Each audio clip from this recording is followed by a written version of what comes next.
ஆண்டவரும் உலக இரட்சகருமாயிருக்கிற இயேசு கிறிஸ்துவின் நாமத்தில் லாகிம் டிவி வழங்கும் ஆட்டுக்குட்டியானவரின் சத்தம் என்கின்ற இந்த நிகழ்ச்சிக்கு உங்கள் யாவரையும் நாங்கள் அன்போடு கூட வாழ்த்தி வரவேற்கிறோம்.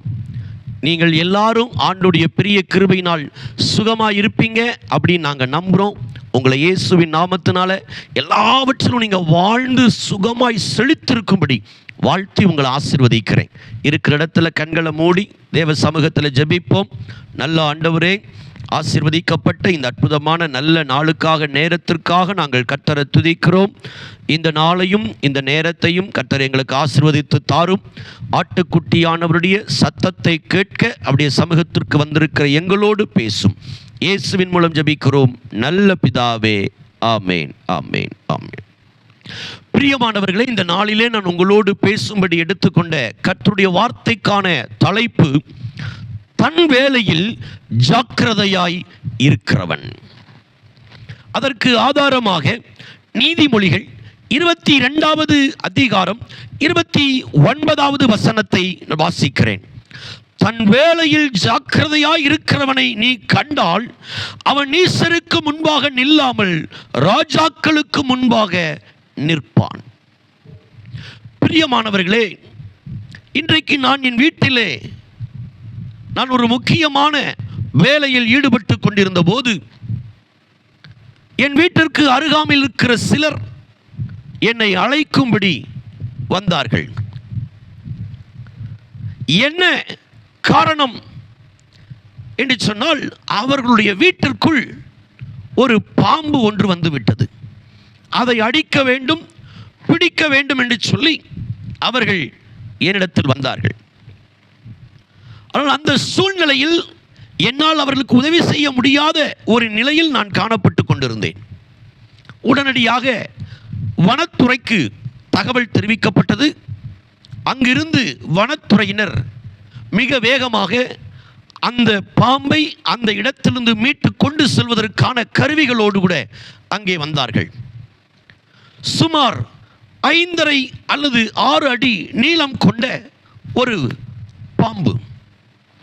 அதை லாபகரமாக அவர்கள் தன்னுடைய இடுக்கி கருவியை கொண்டு பிடித்து ரோட்டிற்கு கொண்டு வந்து விட்டார்கள். அதை ஒரு சாக்கில் போட்டு கட்டி அடர்ந்த காட்டிற்குள் விட்டுவிட வேண்டும் என்று சொல்லி அவர்கள் பிரயாசப்பட்டு முற்பட்டு கொண்டிருந்தார்கள். 2 பேர் சரியான ஆயுதங்களை அணிந்து சரியான கருவிகளை கையில் வைத்திருந்தார்கள்.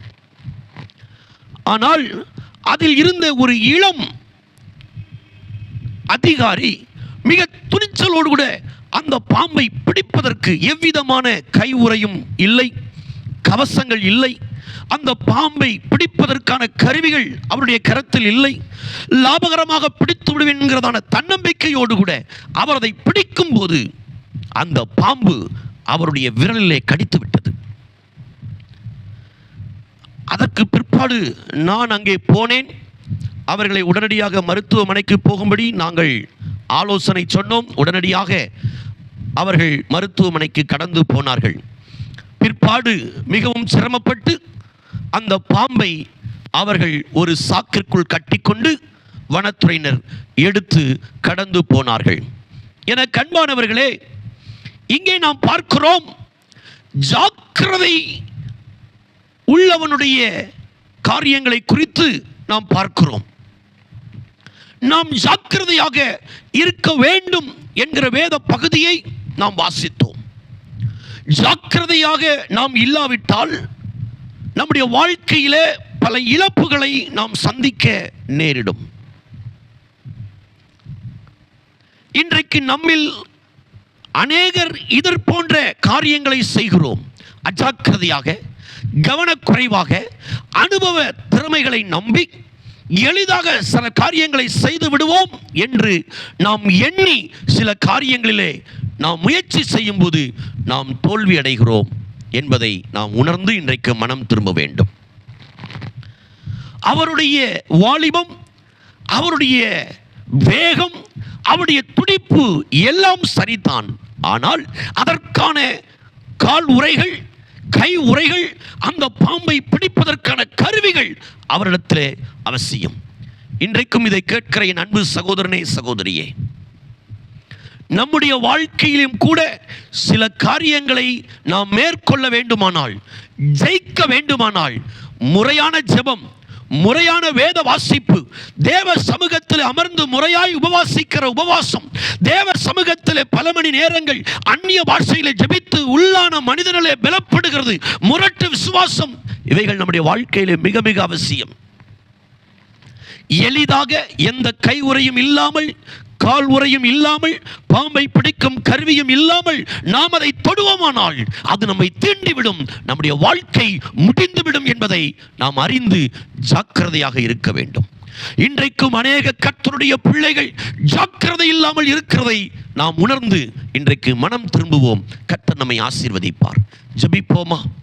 ஆண்டவரே, இன்றைக்கு அந்த பாம்பை பிடிக்கும்படி வந்த இளம் அதிகாரிடத்தில் நாங்கள் ஒரு காரியத்தை கற்றுக்கொள்ளுகிறோம். அவருடைய வேகம் நல்லது, அவருடைய துடிப்பு நல்லது, அதை குறித்த பயம் இல்லை, அதுவும் நல்லது.